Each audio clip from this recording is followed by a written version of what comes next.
Welcome friends. दोस्तों, आज जैसा कि मैंने आपसे कल बोला था कि नेक्स्ट वीडियो में हम ओजोन लेयर के बारे में बात करेंगे। ओजोन परत के बारे में पूरी डिटेल में आज की पहली क्लास रखेंगे ओजोन की। मुझे लगता है इसकी शायद 2 क्लासेस हो पाएंगी। ओजोन लेयर कहां पर स्थित है, इसके क्षरण का कारण क्या है, ओजोन होल कहां पर पाए जाते हैं, किस कारण से ओजोन होल बनते हैं, इसके बारे में हम डिटेल में बात करने वाले हैं। इसके संरक्षण के लिए गवर्नमेंट ने क्या क्या उपाय किए, कौन कौन से कॉन्वेक्शन किए, किससे रिलेटेड इसमें कब ओजोन डे मनाने का शुरुआत की गई, कब की गई, उसके बारे में हम डिटेल में बात करने वाले हैं। सबसे पहले अगर मैं ओजोन के बारे में बात करूं, हम आज बात कर रहे हैं ओजोन लेयर के बारे में। ओजोन लेयर के बारे में ध्यान से सुनना।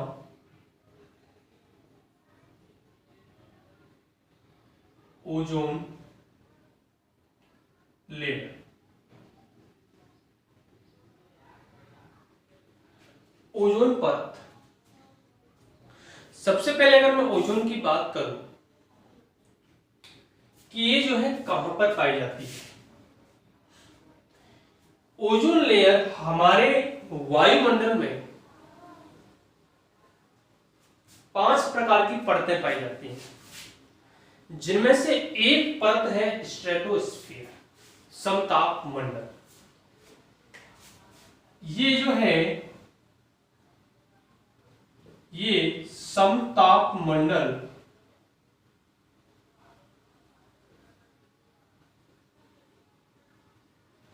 या फिर इंग्लिश में बोलूं स्ट्रेटोस्फीयर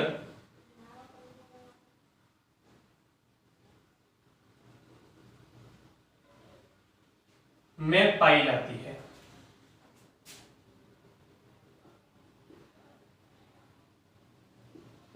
पाई जाती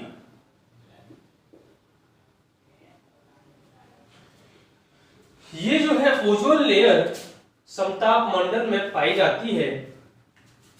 जो समताप मंडल की जो औसतन ऊंचाई है वो है 18 किलोमीटर से 50 किलोमीटर के बीच में, समताप मंडल।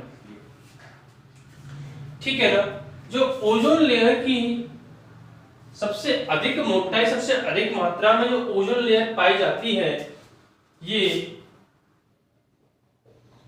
20 से 22 किलोमीटर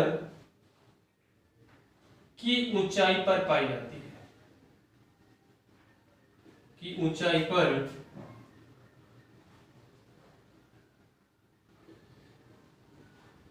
पाई जाती है।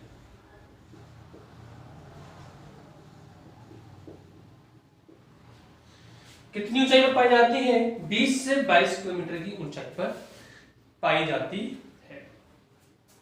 अच्छा, इसका जो ओजोन लेयर की है, ये इसकी जो बात मालूम कैसे पड़ी थी कि ये ओजोन लेयर बनती कैसे है, ओजोन लेयर का जो निर्माण कैसे होता है, इसके बारे में मालूम कैसे पड़ा था? इसके बारे में मालूम किया था एक महान वैज्ञानिक चैंपमैन ने। किसने? इसकी जो निर्माण की प्रक्रिया है, इसके निर्माण की प्रक्रिया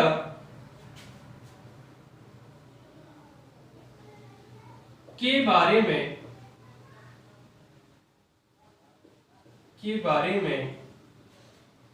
महान वैज्ञानिक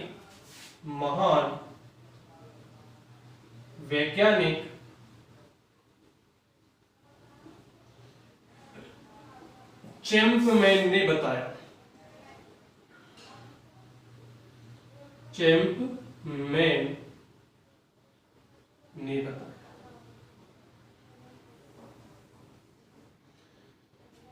इसके निर्माण के बारे में महान वैज्ञानिक चैंपमैन ने बताया। क्या बताया वो जरा ध्यान से सुनिएगा। उन्होंने बताया वायुमंडल में ऑक्सीजन की मात्रा होती है। किसकी मात्रा होती है? ऑक्सीजन की मात्रा होती है। वायुमंडल में स्थित ऑक्सीजन जो है प्रकाश की उपस्थिति में, लाइट की प्रेजेंस में किस प्रकार से बिहेवियर करती है वो जरा मैं ध्यान से आपको बताने वाला हूं, जरा ध्यान से सुनिएगा। हमको पता है कि O2 ऑक्सीजन गैस होती है। इन्होंने बताया, चैंपियन जी ने क्या बताया, ध्यान से सुनिएगा, कि जब प्रकाश की उपस्थिति होती है, प्रकाश की उपस्थिति में O2 जो है दो बराबर भागों में टूट जाती है। O2 जो है एक नवजात ऑक्सीजन के रूप में टूट जाती है। इसे बोला जाता है नवजात ऑक्सीजन।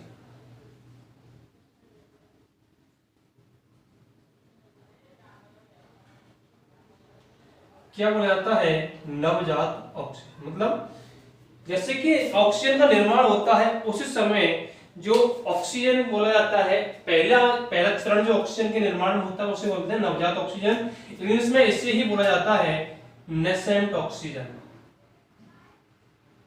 Nascent oxygen. O2 जो है प्रकाश की उपस्थिति में नेसेंट ऑक्सीजन का निर्माण करती है, और ये जो नेसेंट ऑक्सीजन है ये ऑक्सीजन के साथ पुनः प्रक्रिया करके, पुनः संरचना करके एक नई O3 बनाती है। O3 का मतलब O plus O2, O negative plus O2, ये भी जो है एक नई प्रक्रिया कार्य करती है जिसे O3 कहा जाता है। क्या कहते हैं?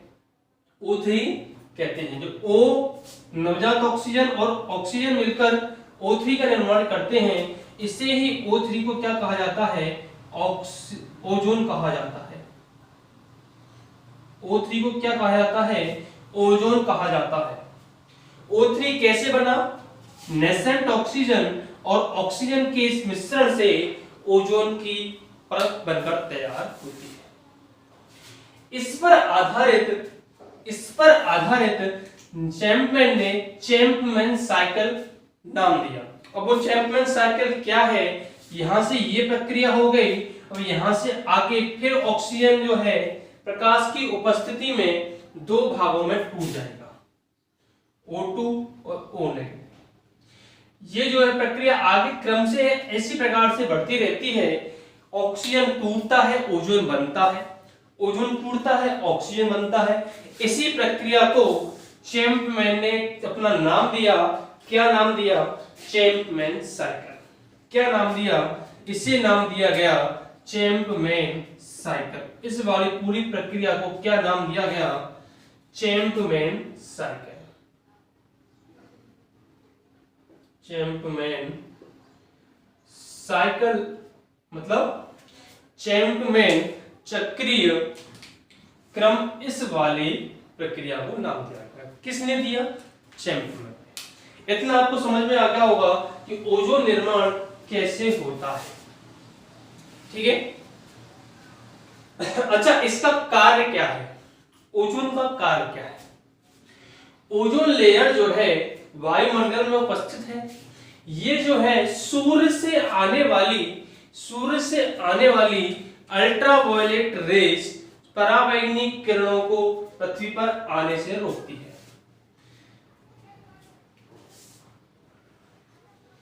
ध्यान से सुनिएगा, इसके कार्य क्या क्या है और समझने की कोशिश करिएगा, उनके इफेक्ट क्या क्या है वो जरा ध्यान से सुनिएगा। अब आपको पता चल गया कि इसके निर्माण की प्रक्रिया किसने बताई? चैंपमैन ने। चैंपमैन ने क्या बताया? चैंपमैन साइकिल बताया, जिससे ओजोन का फॉर्मेशन होता है। क्लियर है? देखिए जरा इसके इफेक्ट क्या क्या है, इसके प्रभाव क्या क्या है। ओजोन लेयर ये जो है ये यूवी रेज को पृथ्वी पर आने से रोकती है।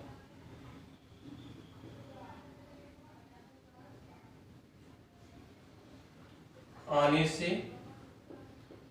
रोकती है। रोकने का मतलब ये नहीं है कि ये बिल्कुल भी नहीं आने देती। यूवी रेस को ये एब्जॉर्ब करती है, एब्जॉर्ब मतलब अवशोषित करती है। कुछ रेस धरती तक पहुंचती भी हैं, जिनमें से यूवी बी जो है पृथ्वी तक पहुंचती है। वही जो है स्किन कैंसर का कारण भी बनी हुई है, ठीक है ना। ये जो है यूवी रेस को रोकती है, ठीक है।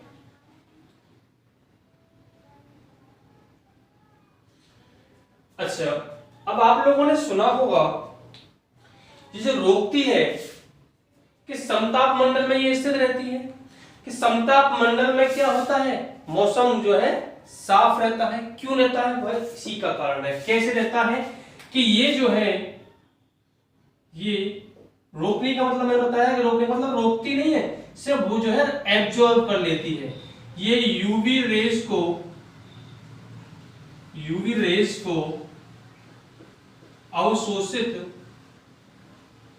अवशोषित यानी एब्जॉर्ब करती है। जब ये यूवी रेस को एब्जॉर्ब करती है तो इससे क्या होता है, इस एब्जॉर्ब करने से के कारण इससे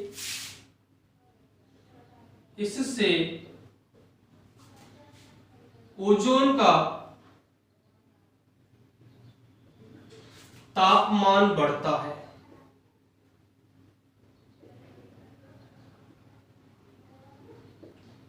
या फिर ये कह सकते हैं कि स्ट्रेटोस्फीयर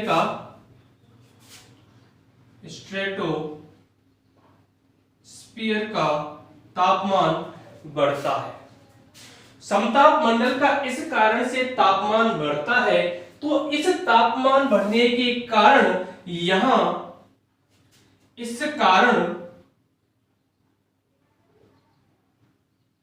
तापमान बढ़ रहा है, इस कारण यहां कंडेंसेशन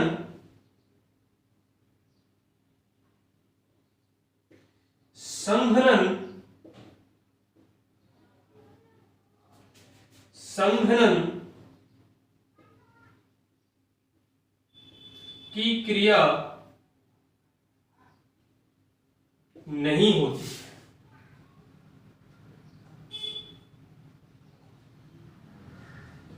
कहने का मतलब कंडेंसेशन की क्रिया नहीं होती, कहने का मतलब यहां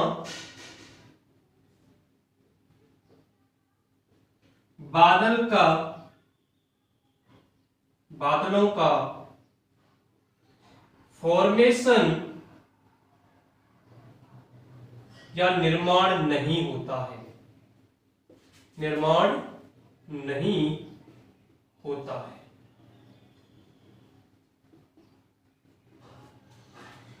समझ में आ गया होगा कि यहां पर बादल किस लिए नहीं बनते। अच्छा, जब बादल नहीं बनते हैं तो जो इसी कारण बादल नहीं बनते हैं, इसी कारण इस स्ट्रेटोस्फीयर में हवाई जहाज उड़ाए जाते हैं, ताकि मौसम आगे का जो है साफ नजर आ सके।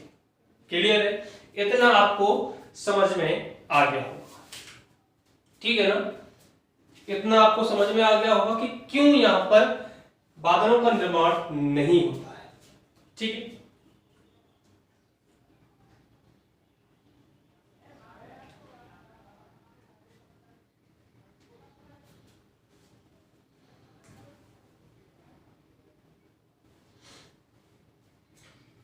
अच्छा, आजकल आप लोगों ने सुना होगा कि ओजोन का क्षरण काफी अधिक मात्रा में हो रहा है। उसके कारण क्या क्या है उसके बारे में हम बात कर लेते हैं, ठीक है। ध्यान से समझिएगा और सुनिएगा। इतना तो आपको समझ में आ गया होगा कि इसका निर्माण कैसे होता है, कब किस अवस्था में पाई जाती है, किसने इसके बारे में बताया, ठीक है। ध्यान से सुनिएगा। Depletion of ozone, depletion of ozone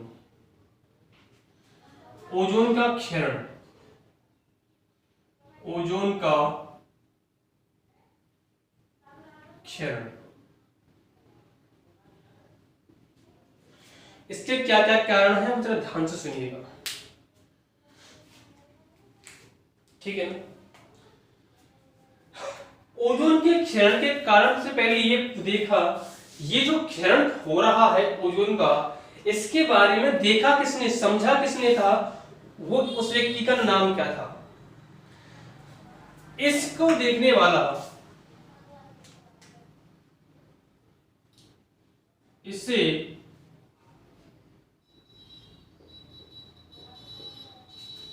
वैज्ञानिक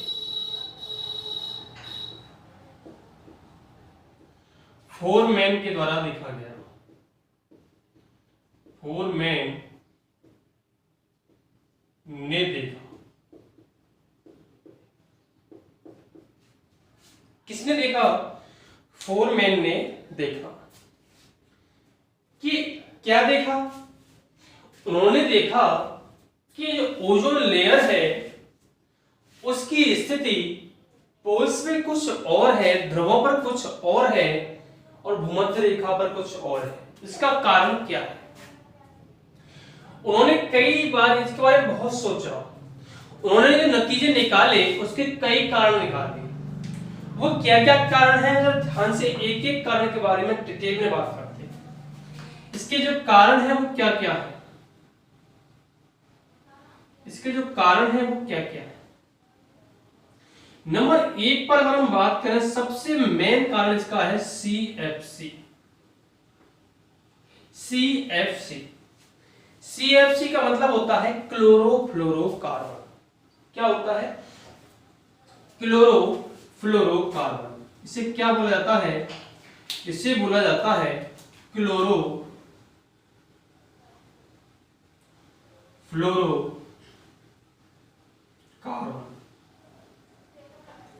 अच्छा, ये है क्या चीज?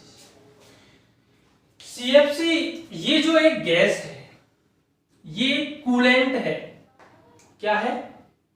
शीतलक है, कूलेंट गैस है। ये क्या है? ये एक शीतलक या फिर कूलेंट है। कहने का मतलब ये कूलेंट होता है जो कि सामान को ठंडा रखने का काम करता है। अब इसका यूज किस किस में किया जाता है? इसका जो यूज है वो रेफ्रिजरेटर, इसका प्रयोग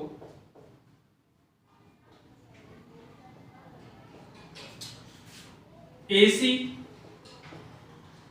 फ्रिज,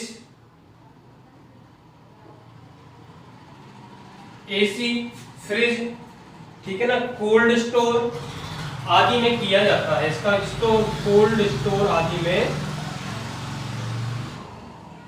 इसका प्रयोग जो है AC, फ्रिज, कोल्ड स्टोर आदि में किया जाता है। अब क्या है इसका इफेक्ट, क्या है, जरा ध्यान से सुनिए।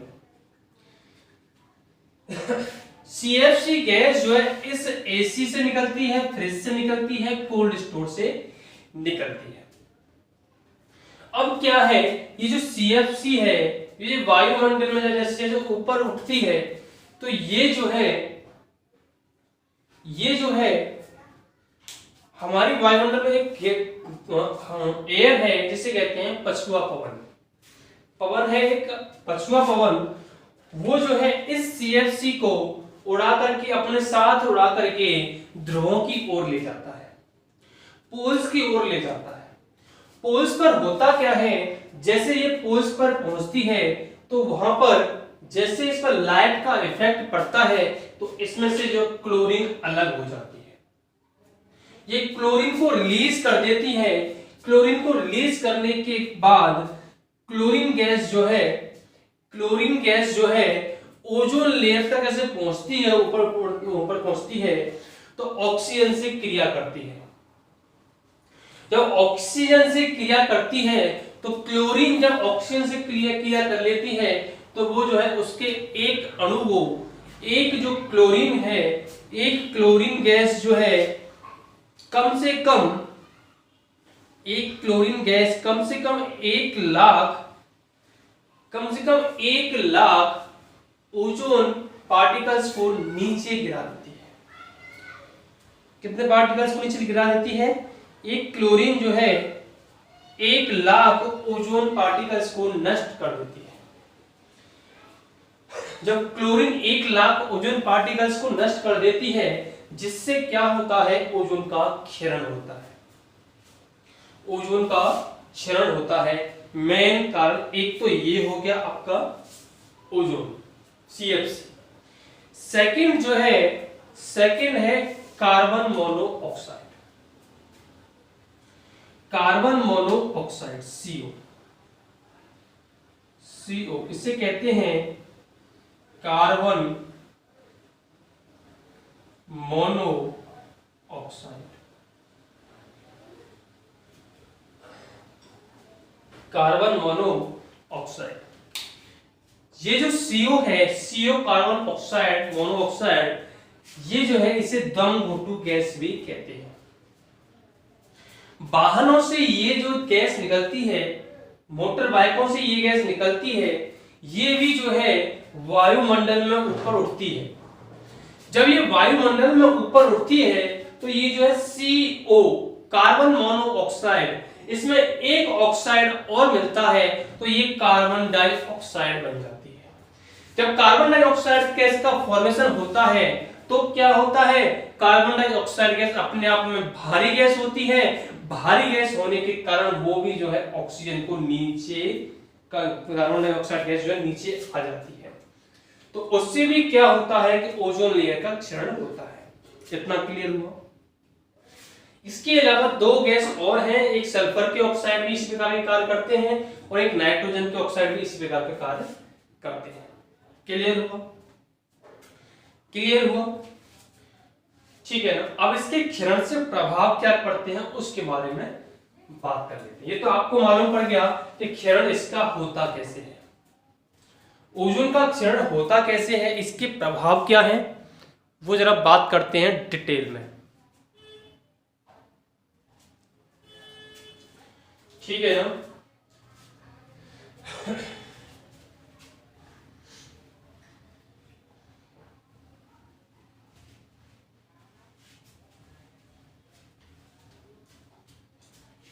देखिएगा इफेक्ट क्या क्या है इसके।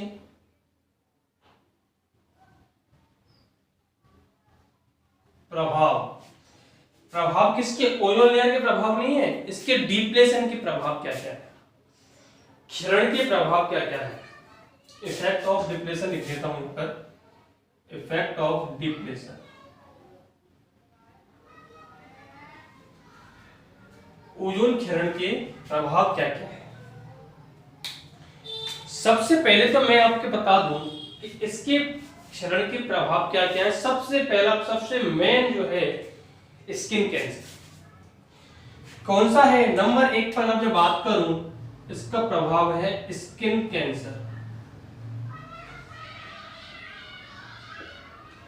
स्किन कैंसर इफेक्ट होता है ओजोन के डिप्लेशन से। अब ये कैसे होता है, जरा ध्यान से सुनिएगा। स्किन कैंसर किन को होता है, किस कारण होता है? ठीक है। हमारे मानव शरीर पर जब ये जो है यूवी रेज जब सीधा डायरेक्ट इफेक्ट कैसे करती हैं, जब यूवी रेज ओजोन लेयर का जो क्षरण हो जाएगा तो यूवी रेज हमारे पृथ्वी पर पहुंचेंगी।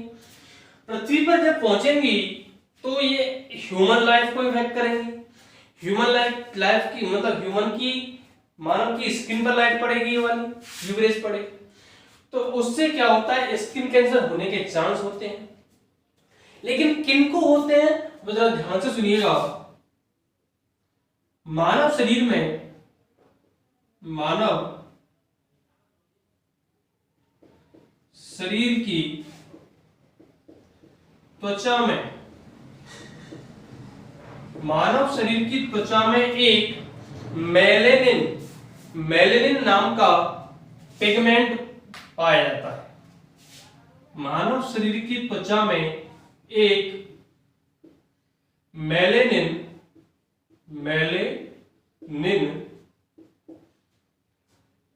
पिगमेंट पाया जाता है।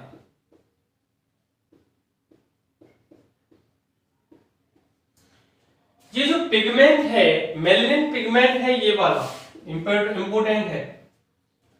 जो मेलेनिन पिगमेंट है ये मानव शरीर की त्वचा में पाया जाता है। जिस मानव की त्वचा में मेलेनिन का पिगमेंट का जो है मात्रा अधिक होती है, इसकी मात्रा अधिक होती है, उस व्यक्ति पर स्किन कैंसर होने का चांस कम होता है। मेलेनिन नाम का जो पिगमेंट है ये जो है जिस व्यक्ति में ज्यादा पाया जाता है उस व्यक्ति की स्किन जो है डार्क होती है,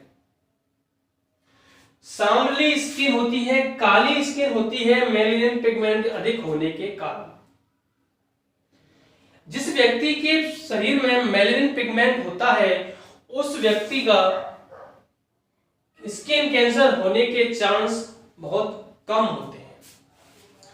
उस व्यक्ति पर यूवी रेज कोई भी प्रभाव नहीं डाल पाती है। अच्छा, ये तो हमने सुन लिया कि मेलेनिन होता है जिससे काली त्वचा होती है।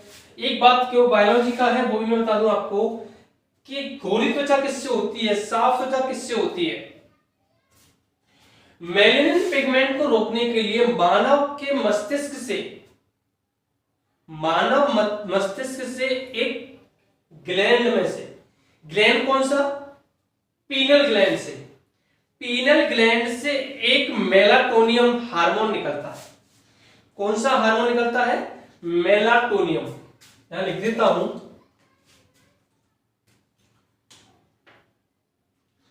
मेलेनिन का प्रभाव कम करने के लिए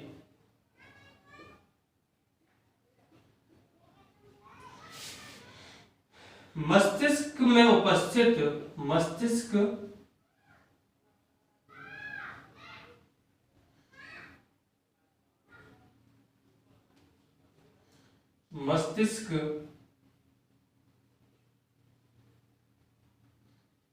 में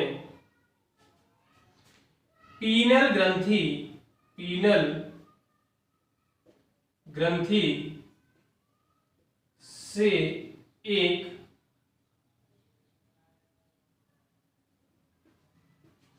मेलाटोनियम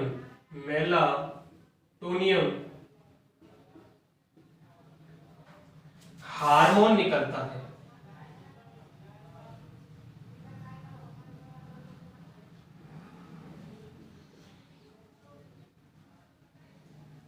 मेलाटोनियन हार्मोन जो निकलता है, यह जो हार्मोन है कुदरती गोरा रंग देने प्रदान करता है।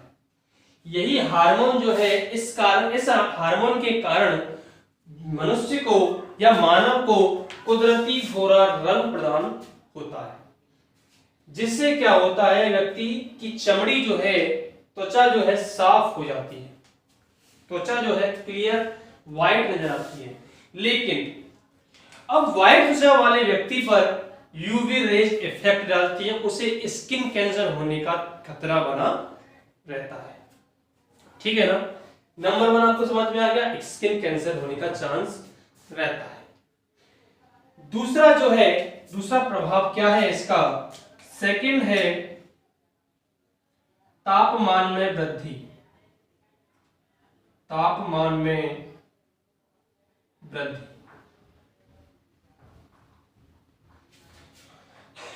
तापमान में वृद्धि। अच्छा, जब ये तापमान में वृद्धि होगी तो उससे क्या होगा, पृथ्वी की सतह पर हीट, गर्माहट बढ़ेगी। जब गर्माहट बढ़ेगी, इसके भी कई कारण हैं। क्या क्या हो सकता है, पिछली वीडियो में मैंने आपको आइस कॉलप्स ऑफ आर्कटिक ओशन के बारे में बताया, ठीक है ना। ग्लोबल वार्मिंग के बारे में बताया, जिससे ग्लोबल वार्मिंग भी बढ़ेगी, गर्माहट बढ़ेगी, तो क्या होगा, उससे धीरे धीरे जीव नष्ट होना शुरू हो जाएंगे। इसके अलावा तीसरा इफेक्ट क्या है, प्रकाश संश्लेषण की क्रिया कम होगी। प्रकाश संश्लेषण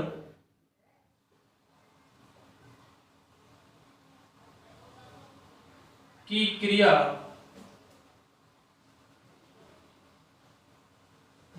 कम होगी। प्रकाश संश्लेषण की क्रिया कम होगी। भाई प्रकाश संश्लेषण की क्रिया कम इसलिए होगी क्योंकि ऑक्सीजन की मात्रा में क्या होगी, कमी होगी। कार्बन डाइऑक्साइड की मात्रा में क्या होगी, कमी होगी। तो कार्बन डाइऑक्साइड की मात्रा बढ़ जाएगी, प्रकाश संश्लेषण की क्रिया कम होगी, ऑक्सीजन कम रिलीज होगा, ठीक है ना। सबसे ज्यादा जो ऑक्सीजन रिलीज करते हैं वो करते हैं फाइटोप्लैंक्टन। फाइटोप्लैंक्टन जब सबसे ज्यादा ऑक्सीजन रिलीज करते हैं, सबसे ज्यादा प्रकाश संश्लेषण की क्रिया कौन से करते हैं, फाइटोप्लैंक्टन। फाइटोप्लैंक्टन कौन है, जलीय जीव है, जलीय पौधा है, जलीय जल में रहने वाला फाइटोप्लैंक्टन जो सबसे ज्यादा ऑक्सीजन रिलीज करता है, सबसे ज्यादा प्रकाश संश्लेषण की क्रिया करता है, वह जो है नष्ट होना शुरू हो जाएंगे। जब वह नष्ट होना शुरू हो जाएंगे तो ऑक्सीजन की मात्रा क्या होगी, कम हो जाएगी, ठीक है ना। और इससे जो है हमारी फूड चेन भी इफेक्ट होगी, खाद्य श्रृंखला भी इससे ज्यादा प्रभावित होगी, ठीक है ना। उम्मीद करता हूं कि दोस्तों आपको यह है ओजोन का पार्ट 1 समझ में आया होगा। इससे जो अगली वीडियो आएगी ओजोन की पार्ट 2 जो आएगा उसके बारे में हम बात करेंगे कि ओजोन डे कब मनाया जाता है। वैसे पता होगा आपको 16 सितंबर को मनाया जाता है। इसकी शुरुआत कब हुई, कौन कौन से प्रोटोकॉल इस पर लागू हुए, कौन कौन से कन्वेंशन हुए, उसके बारे में नेक्स्ट वीडियो में बात करेंगे। आपको अच्छा लगा होगा गारंटी से ये वीडियो, तो प्लीज वीडियो को लाइक करना, शेयर करना और कमेंट करके बताना कि आपको ये वीडियो कैसा लगा। Thanks for watching this video.